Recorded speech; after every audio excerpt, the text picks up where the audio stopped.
Hello, मैं हूं आपका होस्ट डॉक्टर अभिमन्यु अहरवाल और आपका स्वागत है हमारे YouTube channel new life clinic पर। आज का हमारा टॉपिक बहुत ज़्यादा इम्पोर्टेंट है क्योंकि हो सकता है आज का वीडियो देखने के बाद अगले 5 सालों में आप अपनी जान बचा सकें। आज का टॉपिक है कि क्यों झोला छाप डॉक्टरों के कारण हमारे देश में नई महामारी बढ़ने का खतरा अब बहुत ज़्यादा गंभीर हो चुका है। इसे समझने के लिए हमें इसके दो पहलू समझने होंगे। दो पहलू, दो बीमारियां हैं, दो महामारियां हैं जिनका खतरा इस साल के आखिर तक होने की काफी संभावना है। होप कि ऐसा ना हो, लेकिन फिर भी हमें इन गंभीर समस्याओं के बारे में सोचना और समझना बहुत जरूरी है। इसको समझने के पहले मैं आपको एक एग्जाम्पल देना चाहूँगा कि मैंने काफ़ी कोरोना के मरीजों को ठीक किया है। तो उनमें से कुछ कोरोना के मरीज या ज़्यादातर ही कोरोना के मरीज जो थे, तो वो सेल्फ ट्रीटमेंट लिए थे खुद से किसी मेडिकल स्टोर पर जाके फार्मेसिस्ट से पूछ के कि ये जिथ्रो, ये जिंक, ये विटामिन, ऐसे अपने हिसाब से। या फिर वो ऐसे डॉक्टर्स के पास गए थे जिनके पास एलोपैथी का कम ज्ञान है या तो उन्हें एलोपैथी का ज्ञान ही नहीं है ना। वो केवल बस दूसरों का सुना हुआ कि ऐसा ऐसा इस्तेमाल होता है, तो खुद डॉक्टर बन के उन दवाइयों का इस्तेमाल कर रहे हैं, लेकिन उन्हें उन दवाइयों का मैकेनिज्म बिल्कुल नहीं पता है। इसलिए मैंने देखा है मेरे ज़्यादातर मरीजों में जिनने इस तरह से ट्रीटमेंट लिया है, उन सभी ने बताया कि उन्होंने एजिथ्रो 500 mg दिन में एक बार ली है। यहाँ मैं आपको बताना चाहता हूँ कि तो जो एजिथ्रो का टी हाफ होता है, यानी कि उसकी वो दवाई कितनी देर तक हमारे ब्लड में रहती है, उसके बाद वो तो या किडनी के द्वारा एक्सक्रीट बाहर निकाल दी जाएगी या बाइल जो गॉल ब्लैडर होता है लीवर में, उसके द्वारा बाहर कर दी जाती है। उससे ज्यादा घंटों के लिए वो नहीं रहती है। तो ये एजिथ्रो 500 का है 11 से 14 घंटे के लिए केवल। अब यदि आप दिन में एक बार ही एजिथ्रोमाइसिन की दवाई ले रहे हैं, तो ऐसी कंडीशन में जो बैक्टीरिया होते हैं वो ब्लड में एक फॉर्म में नहीं होते हैं, वो अपने कई स्टेजेस में हो सकते हैं लाइफ के। जैसे उनका बच्चे का फॉर्म, स्पोर फॉर्म, फिर डेवलपिंग फॉर्म, फिर उसके बाद में उसका मैच्योर फॉर्म जिसमें वो हमें हार्म पहुंचा रहा होता है। तो अगर ऐसे समय पे आप एजिथ्रोमाइसिन का एक बार इस्तेमाल करते हैं, तो जो बैक्टीरिया का डेवलपिंग फॉर्म है या स्पोर फॉर्म है या मैच्योर फॉर्म है, इनमें से कोई एक फॉर्म बच भी सकता है। हालांकि मैच्योर फॉर्म तो नष्ट हो जाएगा, मगर जो डेवलपिंग फॉर्म है और स्पोर फॉर्म है वो बच सकता है। और ये बचे हुए बैक्टीरिया हमारी बॉडी में जो एजिथ्रो के कारण लड़ रहे थे, तो उसको सीखने लगता है और उसके खिलाफ खुद को तैयार कर लेता है। फिर जब हम एजिथ्रो का अगला डोज देते हैं, तो वो बैक्टीरिया उस एजिथ्रो के डोज से फाइट कर लेता है और उस पर इसका कोई असर नहीं पड़ता है। अब आज की मेरी इस बात से आप समझ गए होंगे कि किसी एक छोटी सी दवाई का गलत इस्तेमाल करने से कितनी गंभीर संभावना हो सकती है। यदि एक मल्टी ड्रग रेजिस्टेंट बैक्टीरिया हमारी बॉडी में है, तो हम उसके लिए किसी प्रकार की एंटीबायोटिक का इस्तेमाल ही नहीं कर सकते हैं प्रेजेंट में। तो ये काफी एक गंभीर समस्या हो सकती है हमारे देश में कई क्षेत्रों में। तो अब यहाँ पे समझना होगा कि इसके अलावा ये जो क्वैक्स डॉक्टर होते हैं, झोला छाप होते हैं, जिन्हें एलोपैथी का कम नॉलेज होता है और वो प्रैक्टिस कर रहे हैं एलोपैथी दवाइयों का, तो उनकी पहले की प्रैक्टिस से इतना नुकसान नहीं था, मगर आज कोरोना काल में नुकसान काफी गंभीर हो चुका है। क्योंकि कोरोना काल में ज्यादातर लोगों की इम्यूनिटी कमजोर हो रही है संक्रमण के कारण। तो अब यदि मल्टी ड्रग रेजिस्टेंट बैक्टीरिया हमारी बॉडी में एंटर करता है, तो काफी इसके गंभीर परिणाम हो सकते हैं। और इसके लिए आपको एक बात और समझनी होगी कि मार्केट में कई प्रकार की एंटीबायोटिक्स होती हैं और दुनिया में कई प्रकार के बैक्टीरिया होते हैं। कुछ पर्टिकुलर बैक्टीरिया और उनके कुछ पर्टिकुलर स्टेज पर ही कुछ पर्टिकुलर एंटीबायोटिक्स दी जाती हैं। इसका ज्ञान ऐसे डॉक्टर्स को नहीं होता है और वो केवल आपको जल्दी ठीक करने के लिए आपको ब्रॉड स्पेक्ट्रम एंटीबायोटिक्स देते हैं, जैसे कि नॉर्मल क्लिनिक पर ही जेंटामाइसिन दे रहे हैं, एमिकासिन दे रहे हैं, बिना जाने की पेशेंट की अवस्था क्या इतनी ज्यादा गंभीर है या नहीं है, या इसे हम नॉर्मल लो स्पेक्ट्रम एंटीबायोटिक्स से ठीक कर सकते हैं। लेकिन आज के समय में जो ये मल्टी ड्रग रेजिस्टेंस बैक्टीरिया की का इशू है, ये एक ग्लोबल प्रॉब्लम बन चुका है। और ये ग्लोबल प्रॉब्लम अब एक्शन में क्यों आ रहा है? क्योंकि ये बैक्टीरिया तो ऑलरेडी कई साल से हमारे देश में था, हमारे साइंटिस्ट लोग इसकी पुष्टि भी कर चुके हैं, लेकिन अब इसलिए गंभीर है क्योंकि कोरोना के कारण अब हम बहुत ज्यादा हमारे कम्युनिटी में, आप खुद देखिए आपके परिवार में किसी न किसी को कोरोना हुआ है, यानी कि अगर वो ठीक भी हो गए हैं तब भी उनकी कमजोर है उनका शरीर, चाहे वो होम आइसोलेशन में ठीक हुए हो चाहे वो हॉस्पिटल से ठीक हुए हो। तो यहाँ पर एक जो ग्लोबल कंडीशन पैदा हो रही है, स्पेशली हमारे इंडिया में, जहां पर साफ सफाई का ध्यान नहीं दिया जाता है तो बैक्टीरिया बहुत ज्यादा होते हैं। अब यदि हमारा इम्यून सिस्टम ब्रेक डाउन हो रहा है तो ऐसे में एक छोटा सा बैक्टीरिया भी आपको गंभीर परिणाम दे सकता है। और कोरोना क्योंकि लंबे समय तक है तो हम ये अभी नहीं कह सकते हैं कि हम कितने लोगों को संक्रमण से बचा सकते हैं। तो ऐसे में ऐसे डॉक्टर्स की प्रैक्टिस को रुकना भी चाहिए। ऐसे डॉक्टर्स आपको देखें तो उनकी कंप्लेन भी करनी चाहिए। अब एक और गंभीर समस्या आज उन्हीं डॉक्टर्स के कारण खड़ी हो गई है। आज हमारे हॉस्पिटल्स में जितने भी ब्लैक फंगस के केसेस थे, उनके कारण लोगों की डेथ बहुत ही, यानी कि बहुत ही लो नंबर में हुई है, या फिर कहें कि शायद ही 10 में या 20 में एक आध ही केस होगा जो ब्लैक फंगस से प्रॉब्लम में है, क्योंकि उन्हें प्रॉपर तरीके से मैनेज करके ट्रीटमेंट दिया गया है। जब उन्हें जिस ट्रीटमेंट की जरूरत थी तब उन्हें दिया गया है। इसलिए एक अच्छा प्रैक्टिशनर हमेशा दवाइयों को एक अलग अलग स्टेजेस में अलग अलग फॉर्म में देता है।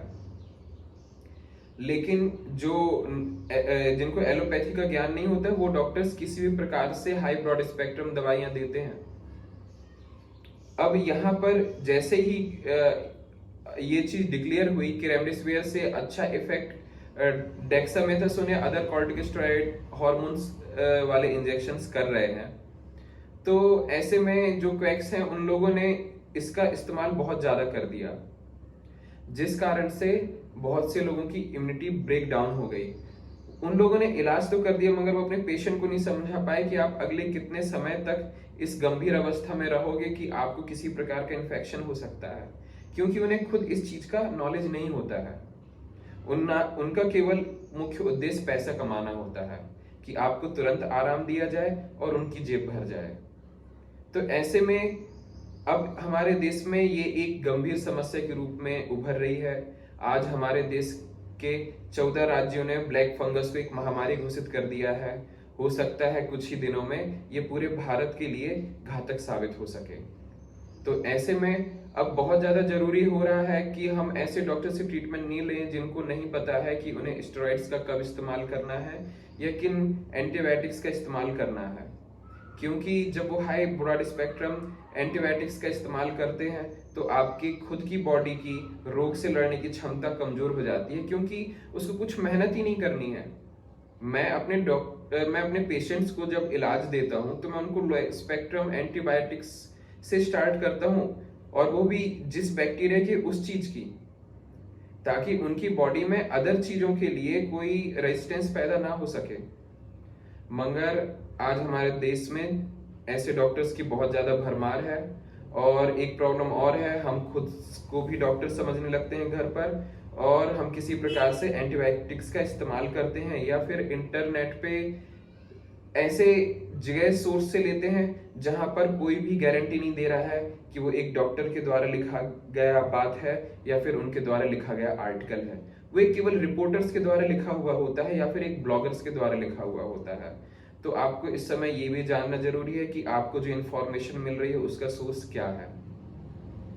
तो अब इसके लिए, क्योंकि जब 14 राज्यों ने इस महामारी को ठीक यानी कि महामारी बना ही दिया है, कह दिया है एक्चुअली, क्योंकि इसके केसेस बहुत ज्यादा बढ़ रहे हैं, तो हमारे लिए अब इम्पोर्टेंट क्या हो गया है?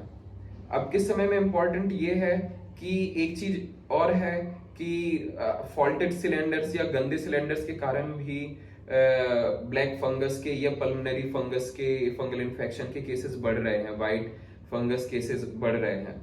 तो ऐसे में हम अपना बचाव कैसे करें भविष्य में अगले कुछ सालों तक? तो इसके लिए जरूरी ये है कि हम अपने शरीर को ज़्यादा ठंडा ना होने दें, एक नॉर्मल रूम टेम्परेचर पे रहें।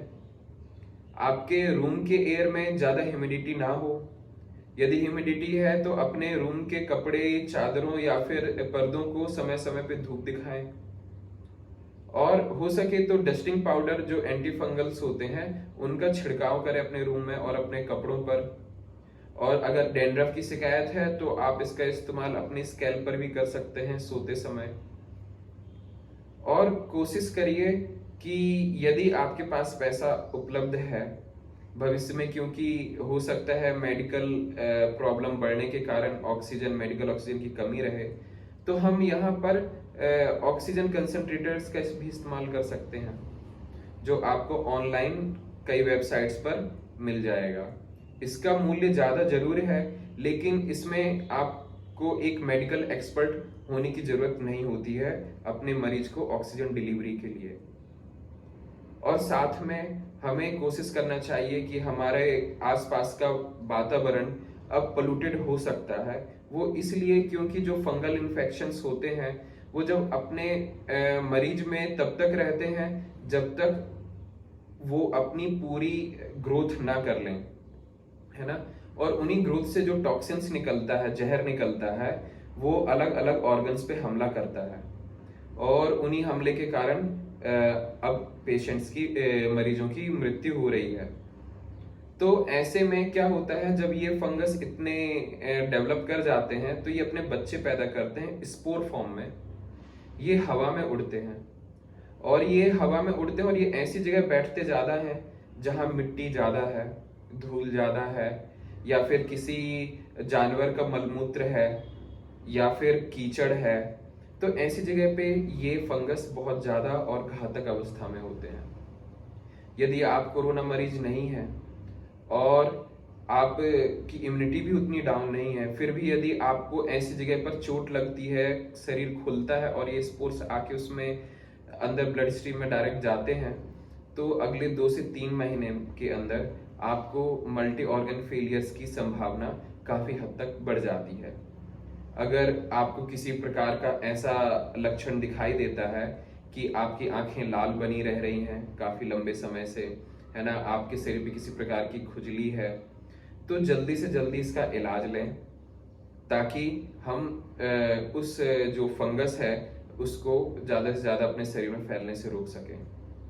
अब इसका एक घरेलू उपाय ये है कि हम अपने घर में साफ सफाई ज्यादा से ज्यादा रखें, एंटी फंगल डस्ट का छिड़काव करें, और यदि हमारे पास पैसे हैं और हम उसका सही डायरेक्शन में इस्तेमाल कर सकते हैं तो हमें अपने हर एक रूम के लिए एयर प्यूरिफायर ले लेना चाहिए, क्योंकि ये 0.2 mm माइक्रोन से भी नीचे के पार्टिकल्स को क्लीन कर देता है।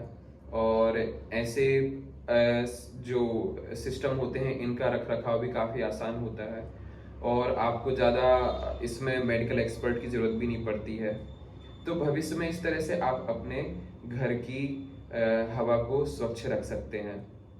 और वो जब तक हम अपनी इम्यूनिटी को स्ट्रांग बनाए रखते हैं और इस पेंडेमिक से निकल नहीं जाते हैं, तब तक हम इन सभी बातों का ध्यान रखें।